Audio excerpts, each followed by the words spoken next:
buried under that monument. And in the late 90s, they were doing a restoration of it, and they did find a metal box. They sent it off for DNA testing, and unfortunately it came back inconclusive. So we reburied that box with full military honors. Now to you folks that are midnight in the Garden of Good and Evil folks, to my right you will see the Mercer Williams house. The house was originally built for Johnny Mercer's great-grandfather. He actually never lived in that house. But that bottom left-hand window, that room is where Jim Williams shot and killed his lover Danny Hansford. Now he was tried for that murder 4 times. And on the 4th time he was acquitted. But 8 days after the acquittal, he died in the same room. Some consider it the curse of Danny Hansford. If you look into the park, you're going to see the Forsyth Fountain. Now we purchased that fountain for just a measly $2,500 from a New York Order Mail catalog. Now if you look over to my right, you're going to see Mr. Kessler's backyard. Isn't that amazing? I could probably retire off of one of those statues. Yes. We are now leaving the historic district, entering the Victorian District. You're going to notice how the houses are changing. If you notice on my right, a Queen Anne style.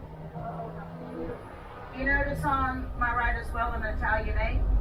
And then a Romanesque. Now folks, can you imagine how much it costs to take Fido to that animal hospital? Now if you look over to my left, you're going to see more of the Forsyth Fountain. It is the first fountain that we dyed green during the week of St. Patrick's festivals. Come on, sir. Okay, you want me over? Now on my left, you'll see the fragrance garden. That garden was built for the blind. All the flowers are labeled in Braille so that the blind know what they're smelling.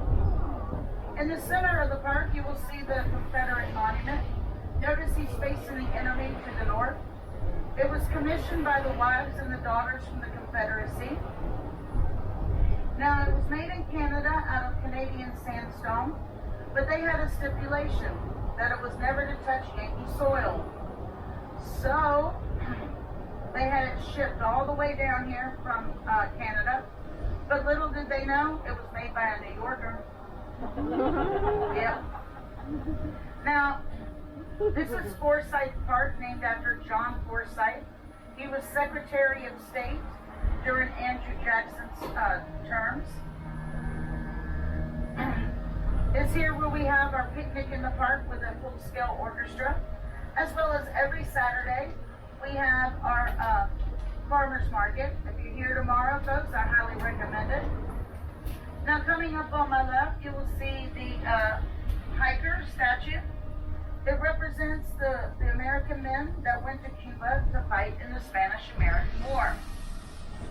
Now, folks, the Telfair family was very gracious to the city of Savannah. They donated a lot of money. They built some beautiful homes.